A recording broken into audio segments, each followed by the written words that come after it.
और आइए अब हम शुरुआत करते हैं दस्तक की। कई बार आपने देखा होगा रास्ते पर लिखा होता है रुकावट के लिए खेत है, कार्य प्रगति पर है। बहुत जगह आपने देखा होगा। तो क्या हमारी सरकारें महंगाई के रास्ते पर भी जनता से यही कह रही हैं कि रुकावट के लिए खेद है, महंगाई प्रगति पर है? कैसे? पहले हम आपको ये दिखाते हैं। घर में चाहे सिलेंडर से खाना आप पका लीजिए, पीएनजी गैस पाइपलाइन से गैस आप ले लीजिए, दाम आपको ज्यादा ही देना पड़ेगा। देखिए 10 दिन में 2 बार पीएनजी महंगी हो चुकी है। सिलेंडर 200 रुपए से ज्यादा महंगा हो चुका है साल भर में। यानी पाइपलाइन से आने वाली गैस की कीमत 10 दिन में दूसरी बार बढ़ गई है। अब आप घर से बाहर निकलेंगे तो चाहे पेट्रोल से गाड़ी चलाइए, चाहे डीजल से गाड़ी चलाइए, चाहे सीएनजी से चलाइए, महंगाई कितनी बढ़ गई है। 13 दिन में 2 बार सीएनजी महंगी हो चुकी है, डीजल 21 रुपये महंगा हो चुका है। आप अंदाजा लगाइए, जेब आप ही की कटेगी, क्योंकि एक साल में पेट्रोल 24 रुपये, डीजल 21 रुपये प्रति लीटर महंगा हो चुका है। सीएनजी भी 13 दिन में 2 बार बढ़कर महंगी हो चुकी है। ये तो बात हुई। अब आप आइए देखिए, साल भर में 50% महंगाई। सरसों का तेल, टमाटर, महंगाई प्रगति पर है। जैसे आप घर से निकलकर मार्केट जाएंगे, सब्जी लेने मान लीजिए चले गए, तो स्थिति आज ये हो गई है कि टमाटर की कीमत हफ्ते भर में दोगुनी हो चुकी है। सरसों तेल के दाम एक साल में 50% तक बढ़ गए हैं। 200 रुपए किलो आपको सरसों का तेल मिल रहा है। दावा यह है कि कुछ दिन के अंदर हर तरह की महंगाई का असर जो है वो 25% तक बढ़ जाएगा। आम आदमी यानी कि आपके और हमारे बजट पर पड़ने लगेगा। मतलब यह हुआ कि जहां आप 100 रुपए खर्च किया करते थे किसी भी काम के लिए, सब्जियों पर या घर के किसी दूसरे खर्च पर, अब आपको 125 रुपए वहां पर खर्च करने पड़ेंगे। यानी कि 25 रुपए आपके घर का बजट बढ़ गया है। ये समझाने के लिए हमने आपसे कहा।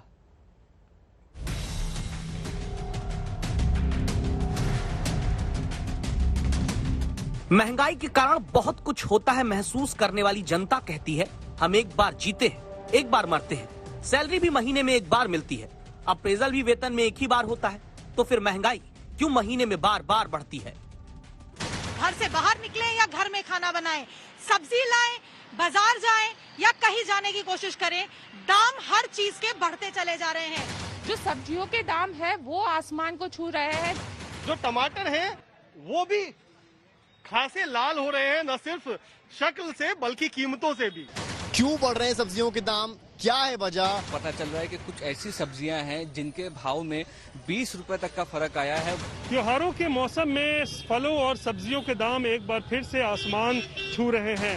डीजल की बढ़ती कीमतों का असर अब मध्य प्रदेश की सब्जी मंडियों पर दिखने लगा है।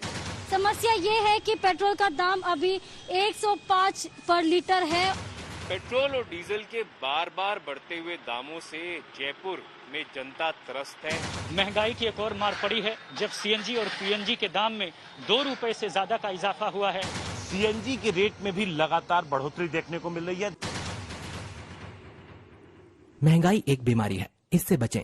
खाना कम खाएं, कपड़े फटे पुराने पहने और हो सके तो कहीं पर भी पैदल ही जाएं। ईंधन वाले वाहनों का प्रयोग ना करें।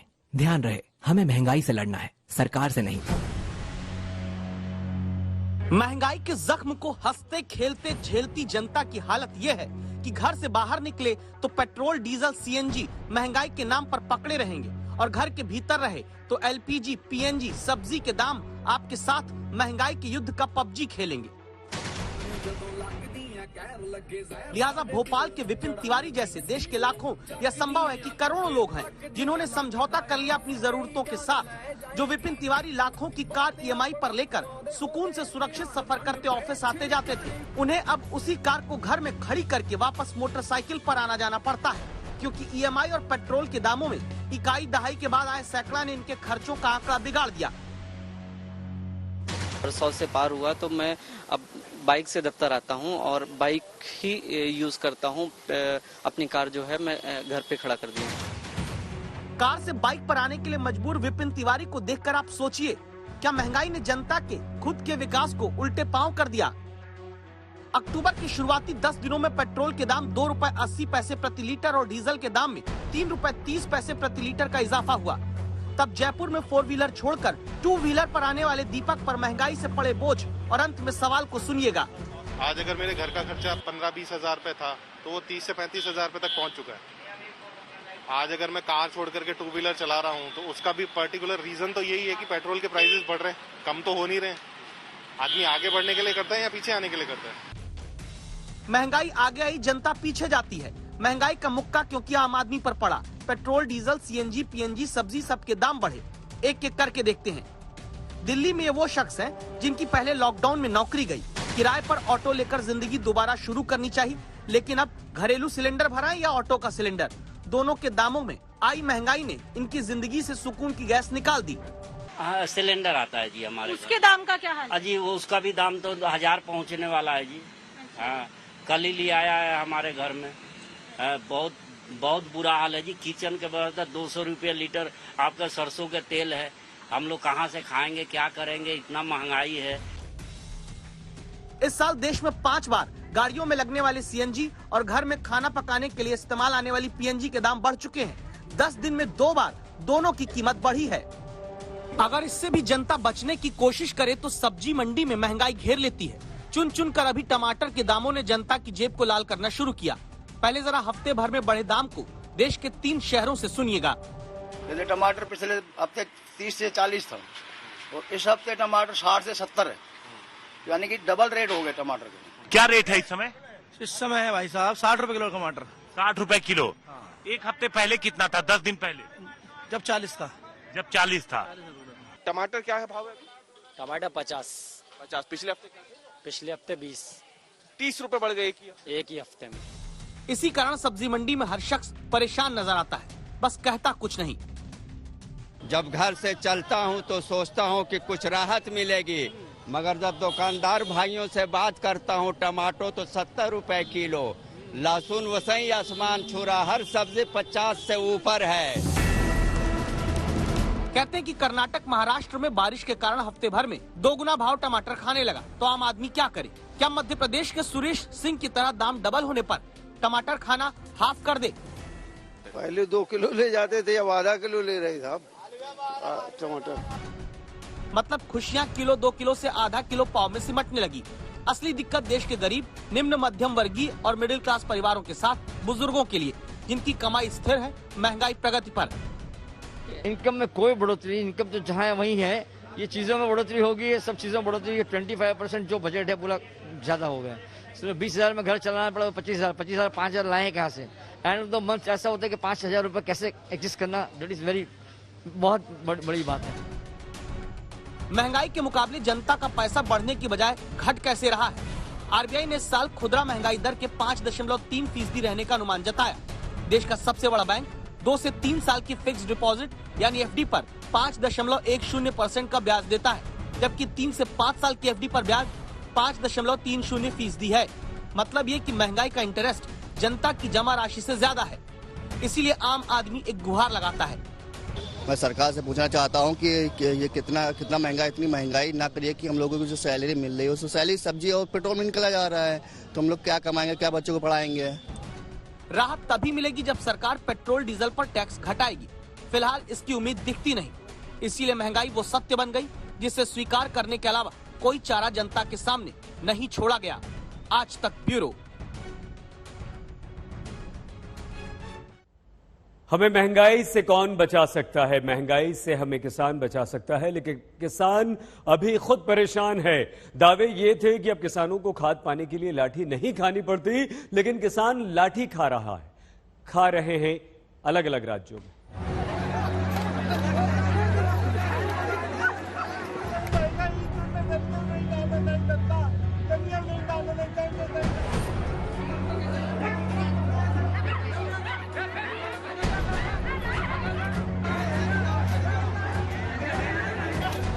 महंगाई से बचाने वाला किसान लाठी क्यों खा रहा है? लाइन में लगा किसान क्यों धक्के भी खाता है और पुलिस की लाठी?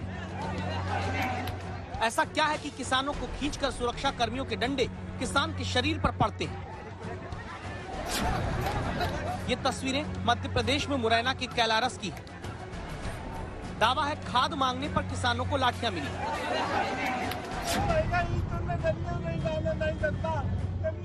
दूसरा वीडियो देखिए, हाथ जोड़कर रोता एक किसान है। अरे बाबा चिंता नहीं। देश के कृषि मंत्री के इलाके में भी किसान को रोना पड़ता है। दावा है कि खाद न मिलने से लाचार किसान के आंसू निकलते हैं।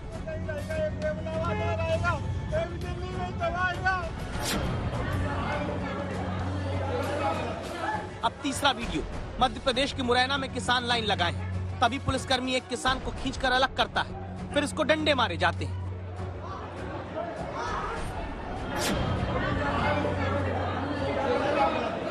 ये पिटाई भी किसान की खाद मांगने पर हो रही है।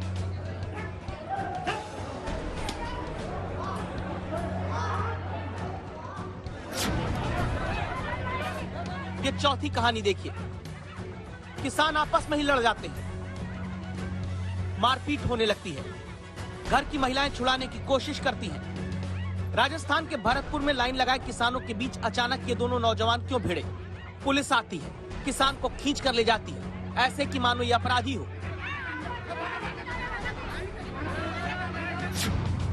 राजस्थान में भी खाद की कमी से किसान भारी संकट में है। 4 बजे से किसान यहाँ पर आए हुए हैं, उनको अभी भी धक्के खाने पड़ रहे हैं। बहन बेटी आए, वो भी लाइन में लगी हुई है। भरतपुर में किसानों की ये भीड़ देखिए।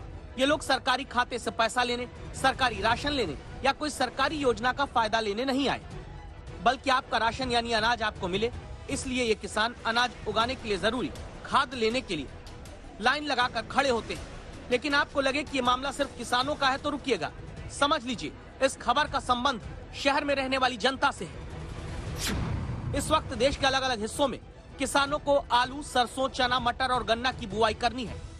खेत तैयार रहने के बाद बुआई के साथ खाद की जरूरत होती है। अगर समय रहते खाद पूरी तरह ना मिले तो पौधा छोटा होगा, दाने फसल के छोटे होंगे, पेड़ सूखेगा, यानी फसल बर्बाद होगी तो किसान परेशान होगा और आप भी, क्योंकि तब उपज कम होने से दाम बढ़ेंगे। अगर खाद देरी से मिलने के कारण बुआई किसान देर से करेगा तो भी फसल बाजार में आने में देरी होगी और फिर बाजार में कमी से दाम बढ़ेंगे। शहर में महंगाई आएगी और महंगाई के उस नए संकट की वजह है किसानों को अभी वक्त पर खाद न मिलना। भिंड में किसान इसीलिए रोड जाम करते हैं, सड़क पर लेट जाते हैं। 3 दिन हो गए, कोई सुनने वाला नहीं है। पुलिस वाले बोलते हैं कि क्या ना, अगर तुम ज्यादा फफर करोगे तो हम तुम्हारी मारपीट की है। मध्य प्रदेश के किसान जब लाठी खा रहा है, रोड जाम कर रहा है, तब खाद की कमी होने से इनकार करती सरकार के कृषि मंत्री कमल पटेल का इंदौर में रैंप पर यू वॉक करते हुए वीडियो आता है, जिस पर लोग पूछते हैं क्या सरकार को चिंता नहीं किसान की? वरना ऐसे हालत क्यों है कि मुरैना में खाद का ट्रक आते ही किसान बोरियां लेने दौड़ पड़ते हैं, पुलिस लाठी लेकर दौड़ती है, किसान बोरी छोड़कर भागते हैं।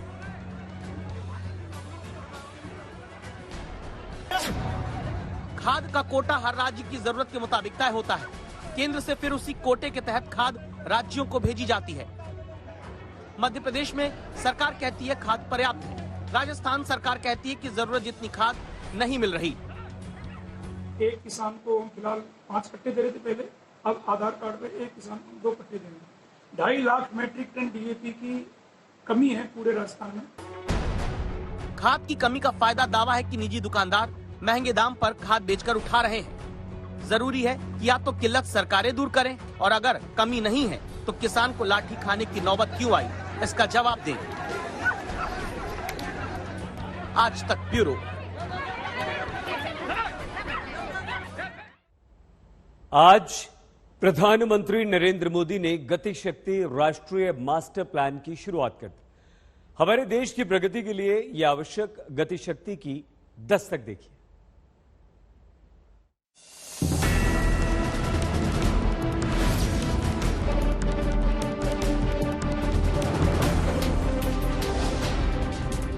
देश का राज्य कोई भी हो, हमेशा जनता ने लंबे समय से हाईवे हो या मोहल्ले की सड़क, यही लिखा देखा, रुकावट के लिए खेद है, सावधान, कार्य प्रगति पर है, वर्क इन प्रोग्रेस। ये भी देश ने हमेशा देखा कि जहां सड़क लंबे वक्त बाद बनी, वहां फिर जल्दी किसी दूसरे काम के लिए खुदाई शुरू हो गई, फिर बोर्ड लग जाता, यहाँ काम प्रगति पर है। प्रगति के बोर्ड लगाकर देश में विकास को लटकाने वाले वर्षों के अवरोध को प्रधानमंत्री ने दूर करने के लिए प्रधानमंत्री गति शक्ति राष्ट्रीय मास्टर प्लान की शुरुआत की है।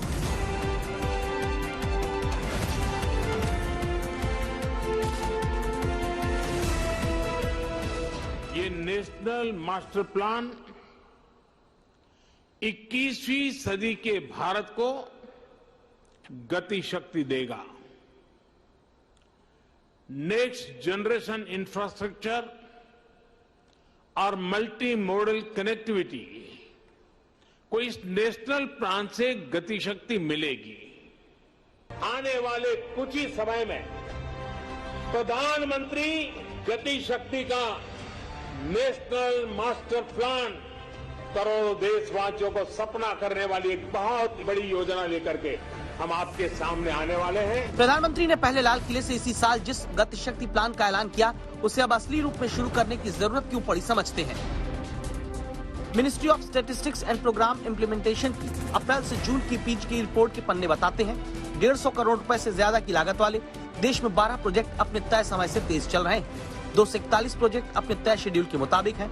559 प्रोजेक्ट अपने तय समय से देरी से चल रहे हैं, जबकि 967 प्रोजेक्ट ऐसे हैं जिनके पूरा होने की तारीख भी नहीं पता। जो सरकारी है उसी के लटकने की बीमारी है कि वर्षों से चली आ रही कुरीत को खत्म करने का बीड़ा प्रधानमंत्री गति शक्ति अभियान में है। सरकारी नीतियों में प्लानिंग से लेकर एग्जीक्यूशन तक को ये नेशनल प्लान गति शक्ति देगा।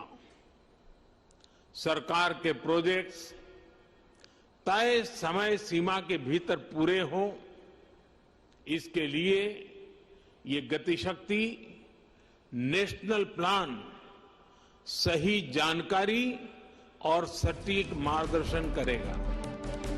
इस योजना के तहत इसरो की तरफ से विकसित पोर्टल पर 16 मंत्रालयों को जोड़ा गया है, जिसमें सभी विभागों को एक प्रोजेक्ट पर एक दूसरे के काम के बारे में सटीक जानकारी तय समय पर मिलती रहेगी। रेल, रोड, पोर्ट और नागरिक उड्डयन जैसे बड़े विभाग के प्रोजेक्ट एक छतरी के नीचे शामिल होंगे, जिससे किसी भी प्रोजेक्ट में शामिल हर विभाग के बीच समन्वय होगा। जमीन अधिग्रहण के साथ काम भी एक साथ शुरू होगा तो लागत में कमी आएगी। ये भी पता चलेगा कहाँ सड़क बनी, कहाँ प्रोजेक्ट बन रहा है और कहाँ उसकी जरूरत है। वक्त पर योजनाएं पूरी होंगी तो पैसा भी उतना ही लगेगा जितनी लागत तय हुई, जबकि अब तक देश में लटके रहने वाले प्रोजेक्ट के कारण नागरिकों के ऊपर लाखों करोड़ रुपए का बोझ आता रहा है। आज तक ब्यूरो। महात्मा गांधी न जाने कितनी बार जेल गए, लेकिन उन्होंने अंग्रेजों से कभी माफी नहीं मांगी। पंडित जवाहरलाल नेहरू, डॉक्टर राजेंद्र प्रसाद, सरदार वल्लभ भाई पटेल को भी अंग्रेजों ने न जाने कितनी बार जेल भेजा, लेकिन कभी ये हमने नहीं सुना कि गांधी जी ने या इनमें से किसी भी नेता ने माफी मांगी या गांधी जी ने इनमें से किसी भी नेता को माफी मांगने की सलाह दी। लेकिन वीर सावरकर को रक्षा मंत्री राजनाथ सिंह ने यह दावा किया है कि गांधी जी के कहने पर ही उन्होंने अंग्रेजों से माफी मांगी थी। सावरकर के बारे में कहा जाता है कि उन्होंने अंग्रेजों से 6 बार माफी मांगी थी। तो ऐसे में राजनाथ सिंह के बयान से बड़ा राजनीतिक संग्राम छिड़ गया है।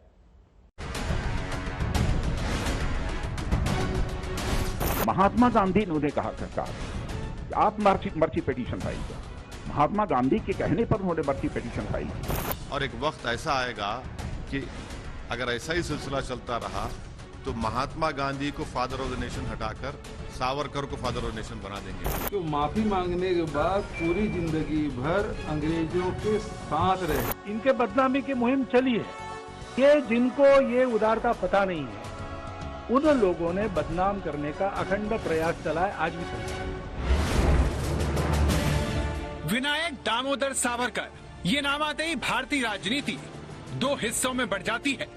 कांग्रेस के लिए सावरकर विलेन है तो बीजेपी के लिए हीरो। सावरकर माने तेज, सावरकर माने त्याग, सावरकर माने तप, सावरकर माने तत्व, सावरकर माने तर्क, सावरकर माने तारुण्य,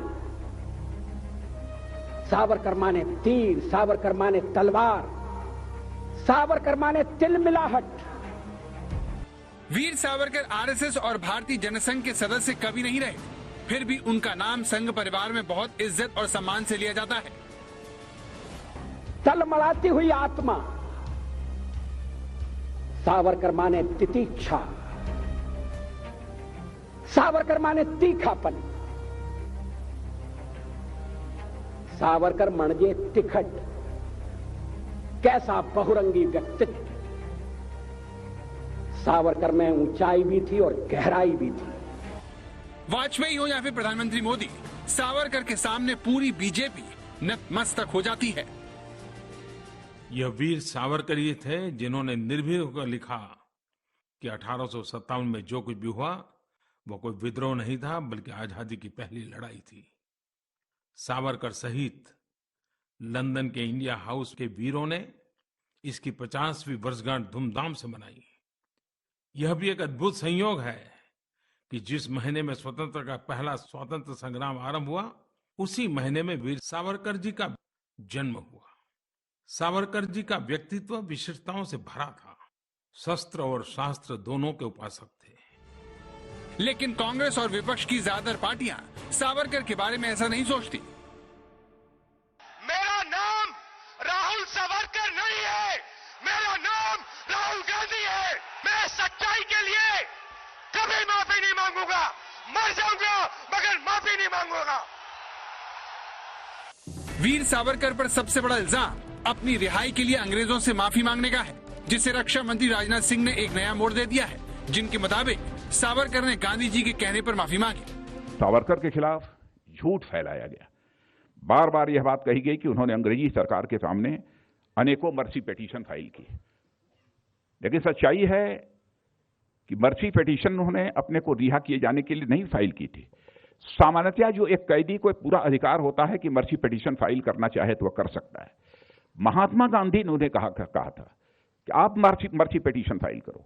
महात्मा गांधी के कहने पर उन्होंने मर्सी पिटीशन फाइल की थी और महात्मा गांधी ने अपनी तरफ से यह अपील की थी। उन्होंने कहा था यदि सावरकर जी को रिहा किया जाना चाहिए, जैसे हम शांतिपूर्ण तरीके से आजादी हासिल करने के लिए आंदोलन चला रहे हैं, वैसे ही सावरकर जी भी आंदोलन चलाएंगे। यह बात महात्मा गांधी जी ने कही थी। लेकिन उनको बदनाम करने के लिए इस प्रकार की कोशिश की जाती है कि मर्सी पिटीशन फाइल की थी, उन्होंने क्षमा याचना मांगी थी, अपनी रिहाई की बात कही थी।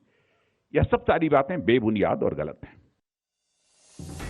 अभी तक बीजेपी इतिहास में सावरकर की गलत व्याख्या का दावा करती थी, लेकिन Veer Savarkar the man who could have prevented partition नाम की किताब के विमोचन पर रक्षा मंत्री ने जो कुछ भी कहा, उसने सावरकर को लेकर बहस को एक नया मोड़ दे दिया है। ये किताब वीर सावरकर पर लगे सबसे बड़े आरोप को खारिज करती है। सावरकर जी को बदनाम करने की मुहिम चली और सावरकर जी सामने थे। हिंदुत्व का विचार आज बोलने वाले लोग, उस समय बोलने वाले लोग, वो सामने थे, संघ सामने था। इनके बदनामी की मुहिम चली है। ये जिनको ये उदारता पता नहीं है, उन लोगों ने बदनाम करने का अखंड प्रयास चलाया, आज भी चल रहा है। उदय माहूरकर और चिरायु पंडित ने अपनी किताब में वीर सावरकर के भाई नारायण राव सावरकर के उन तमाम पत्रों का जिक्र किया है जो उन्होंने महात्मा गांधी को लिखे थे। विक्रम संपत लिखते हैं कि नारायण राव ने महात्मा गांधी को लिखे पत्रों में से 18 जनवरी 1920 के अपने पहले पत्र में शाही माफी के तहत अपने भाइयों की रिहाई सुनिश्चित कराने के संबंध में गांधी जी से सलाह और मदद मांगी थी। जनवरी को मुझे सरकार की ओर से सूचना मिली कि रिहा किए गए लोगों में सावरकर बंधुओं का नाम नहीं है। स्पष्ट है कि सरकार उन्हें रिहा नहीं कर रही। कृपया आप मुझे बताएं कि ऐसे मामले में क्या करना चाहिए। वे पहले ही अंडमान में 10 साल की कठोर सजा काट चुके हैं। उनका स्वास्थ्य भी गिर रहा है। आप इस मामले में क्या कर सकते हैं? उम्मीद है अवगत करवाएंगे। सावरकर के भाई नारायण राव के खत के जरिए अपने भाइयों की रिहाई के लिए गांधी जी से सलाह और मदद मांगी थी। इसके जवाब में गांधी जी ने लिखा था, प्रिय डॉक्टर सावरकर, मुझे आपका पत्र मिला। आपको सलाह देना कठिन लग रहा है, फिर भी मेरी राय है कि आप एक संक्षिप्त याचिका तैयार कराएं, जिसमें मामले से जुड़े तथ्यों का जिक्र हो कि आपके भाइयों द्वारा किया गया अपराध पूरी तरह राजनीतिक था। दरअसल दिसंबर 1919 में एक शाही घोषणा हुई थी, जिसके तहत कई राजनीतिक बंदियों को रिहा किया गया था, सिवाय सावरकर बंधुओं के। इसी के बाद नारायण राव ने महात्मा गांधी को खत लिखा था, जिसके बारे में सावरकर के परपोते रंजीत सावरकर ने आज तक से बातचीत में ये कहा। सावरकर जी के भाई डॉक्टर सावरकर, नारायण सावरकर, इनको गांधी जी ने जनवरी 1920 में खत लिख के कहा था कि आप इनके रिलीज के लिए एक पिटिशन लिखे। इसके पहले भी सावरकर ने पिटिशन किए थे, मगर देवर नॉट मर्सी पिटिशन, इसमें एक भी मर्सी पिटिशन नहीं थी। ये सभी क्रांतिकारियों के रिलीज के लिए पिटिशन थी। और ऐसे पिटिशन गांधी जी के जो वर्कर्स थे कांग्रेस के, उन्होंने ब्रिटिशों ने जो पकड़ा था उनको भी छोड़ने के लिए कांग्रेस वालों ने भी ऐसी पिटिशन की थी। तो it was a very common thing. और गांधी ने इसके बाद 2 लेख भी लिखकर सावरकर की जो भूमिका थी कि अगर ब्रिटिश ये कह रही है कि हम सुधार कर रहे हैं, आप मूलधारा में आके विकास में साथ दो, तो अगर ये आह्वान कर रही है तो उसका, और उसके लिए छोड़ रही है कैदियों को, तो उसमें राजबंदियों को भी छोड़ना चाहिए जो शस्त्र क्रांति रखते। तो इसका समर्थन गांधी ने किया है। सावरकर के परपोते रंजीत का कहना है कि सावरकर ने 1920 में भी खत लिखे थे, लेकिन वो खत उनकी रिहाई के बजाय जेल में बंद सभी राजनीतिक बंदियों के लिए थे। सावरकर जी ने लिखा पहला माफीनामा 1911 में, जुलाई में वो अंडमान में गए और अगस्त में पहला माफीनामा 1911 में लिखा। उसके बाद 1912, 13, 14 5 और लिखे। इस पूरे पीरियड में गांधी साउथ अफ्रीका में थे। 1915 में हिंदुस्तान आए और गांधी महात्मा गांधी भी नहीं बने थे उस वक्त तक, और हिंदुस्तान में उनका वो स्टेचर भी नहीं था। चंपारण आंदोलन के बाद से गांधी का एक नाम शुरू हुआ, फिर रॉलेट सत्याग्रह, रॉलेट एक्ट के खिलाफ आंदोलन हुआ, जलियांवाला बाग हुआ, नॉन कोऑपरेशन मूवमेंट हुआ। तो ये एक पीरियड है जिसमें गांधी उभर के आते हैं। तो उस समय तो कोई मतलब ही नहीं है। सावरकर के माफीनामे को लेकर 2 तरह के तर्क रखे जाते हैं। पहला ये कि सावरकर ने अंग्रेजों से रिहाई के लिए माफी मांगी थी। दूसरा ये कि उन्होंने रिहाई के लिए माफी नहीं मांगी थी। सावरकर का परिवार यही कहता रहा है कि उन्होंने माफी नहीं मांगी थी, जिस पर इतिहासकार विक्रम संपत अपनी मोहर लगाते हैं कि सारी जो याचिकाएं हैं उसको अपेंडिक्स में डाल दिया है ताकि पाठक उसको पढ़ सके खुद। तो उन्होंने कुछ 7 या 8 याचिकाएं दर्ज की थी और उनमें अगर आप देखें तो कभी उन्होंने सरकार से माफी नहीं मांगी। वो एक कुशल वकील थे, तो एक कुशल वकील के तौर पे वो सरकार से ये मांग कर रहे थे कि हमारी जो संवैधानिक जो राइट्स है, अधिकार है, वो आप बता दीजिए। क्या हम एक कॉमन कॉन्विक्ट हैं जिसको बलात्कार और खून और इन सब इल्जामों में वहां पे जो खूनकार जो अपराधी थे, जो नजरबंद थे, हम उनकी तरह आप हमें ट्रीट कर रहे हैं। हम राजबंदी हैं, तो सिर्फ मैं नहीं, अपने लिए नहीं, बाकी सारे जो राजबंदी थे उनके एक वक्ता के तौर पे वो उनके अधिकारों की मांग वो हमेशा कर रहे थे। सावरकर को लेकर विवाद पहले भी होते रहे हैं, लेकिन इस बार फर्क सिर्फ इतना है कि सावरकर के पक्ष में पहली बार गांधी जी की गवाही पेश की गई है, जिससे इस विवाद के और गहराने की आशंका है। आज तक ब्यूरो। सावरकर पर राजनाथ सिंह के दावे पर कांग्रेस पूछ रही है कि महात्मा गांधी जनवरी 1915 में दक्षिण अफ्रीका से भारत लौटे थे, लेकिन सावरकर के बारे में तो कहा जाता है कि उन्होंने 1911 से ही माफी मांगनी शुरू कर दी थी। तो ऐसे में अब प्रश्न यह है कि सावरकर ने 1915 से पहले किसके कहने पर माफी मांगी थी? हमारे देश में कई महापुरुष ऐसे हैं जिनका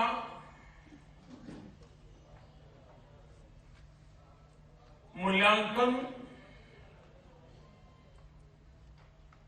अनुचित हुआ है। अरे राजनीतिक अस्पृश्यता के शिकार होने वालों में वीर सावरकर जी का नाम प्रमुख है। पूरी बीजेपी सावरकर को एक महान स्वतंत्रता सेनानी मानती है, जिसे एक खास वर्ग और सोच ने जानबूझकर बदनाम किया। ये वो लोग हैं जो वीर सावरकर को आए दिन गालियां देते हैं, उनका अपमान करते हैं। लेकिन विपक्ष इससे इत्तेफाक नहीं रखता। वो सावरकर को क्लीन चिट देने वाली बीजेपी पर इतिहास को बदलने का आरोप लगाता है। विपक्ष की तरफ से सबसे ज्यादा कड़ी आलोचना 2 नेताओं की तरफ से आती है। छत्तीसगढ़ के मुख्यमंत्री भूपेश बघेल सावरकर की तुलना नक्सलियों से करते हैं, तो ओवैसी आशंका जताते हैं कि अगर ऐसा ही रहा तो एक दिन बीजेपी महात्मा गांधी की बजाय सावरकर को राष्ट्रपिता बना देगी। लो भले नई बात आ गई। जैसे नक्सलियों का जो नेता है ना, वो आंध्र प्रदेश, तेलंगाना और दूसरे प्रदेशों में, और यहाँ के लोग केवल गोली चलाने और गोली खाने का काम करते हैं। उसी प्रकार से आरएसएस की भी यही है कि यहाँ आरएसएस की कोई लोगों की कोई बखत नहीं है, जो कुछ है वो नागपुर से। गांधी तो ये कहते थे कि जेल को जाना एक नॉन वायलेंट का रास्ता है जेल को जाना, और वो शख्स माफीनामा लिखता है अंग्रेजों के लिए। अंग्रेजों से माफीनामा लिखते सावरकर, दूसरे क्यों नहीं लिखे जो काला पानी में थे? ये लोग आज हिस्ट्री को तोड़ मोड़ के पेश कर रहे हैं, और एक वक्त ऐसा आएगा कि अगर ऐसा ही सिलसिला चलता रहा तो महात्मा गांधी को फादर ऑफ द नेशन हटाकर सावरकर को फादर ऑफ द नेशन बना देंगे। लेकिन यह सवाल सावरकर को लेकर हो रहे नए दावे का है, जो कहता है कि उन्होंने गांधी जी के कहने पर माफी मांगी थी। आखिर इस बारे में इतिहासकार क्या कहते हैं, ये समझने के लिए हमने वीर सावरकर पर नई किताब लिखने वाले उदय माहूरकर के अलावा प्रसिद्ध इतिहासकार इरफान हबीब से भी बात की। ऐसा है कि ये किताब भारत के इतिहास में, आजाद भारत के इतिहास में एक यूनिक किताब है। ये पहली बार ऐसे पहलू सावरकर के बारे में लाती है लोगों के सामने जो अभी तक नहीं थे या कम थे। तो दो बात करती है ये। एक कहती है कि सावरकर, अगर सावरकर की बात कांग्रेस और देश ने मानी होती तो भारत का विभाजन न होता। वो क्या बात थी? वो बात थी मुस्लिम एपीजमेंट पॉलिटिक्स जो कांग्रेस खेल रही थी। सावरकर 1937 मतलब पार्टीशन के 10 साल पहले से आगाह कर रहे थे कि मुस्लिम आप एपीजमेंट पॉलिटिक्स खेलोगे तो आपको देश को बहुत बड़ा खामियाजा भुगतना पड़ेगा। काम भगत सिंह पर ज्यादा है और मैंने उसमें कई बार पढ़ा, सामने से गुजरा। तो वो समय था जिसमें सावरकर की तारीफ लोगों को करनी चाहिए और तारीफ करने का काबिल उनका वो फेज है जिंदगी का, क्रांतिकारी फेज। दूसरा उसके बाद जो फेज है अंडमान में जाने के बाद, जब ये माफीनामे शुरू होते हैं, वो फिर हम भगत सिंह से नहीं मिला सकते। तो सावरकर को लेकर मतभेद इतिहासकारों में भी है। कोई दल उनसे प्रेम करता है तो कोई उनका आलोचक है। इसीलिए सावरकर से जुड़ा हर दावा विवादों से घिर जाता है। आज तक ब्यूरो। दस्तक में आज के लिए बस इतना ही। आप प्लीज अपना बहुत ख्याल रखिएगा। देखते रहिए आज तक।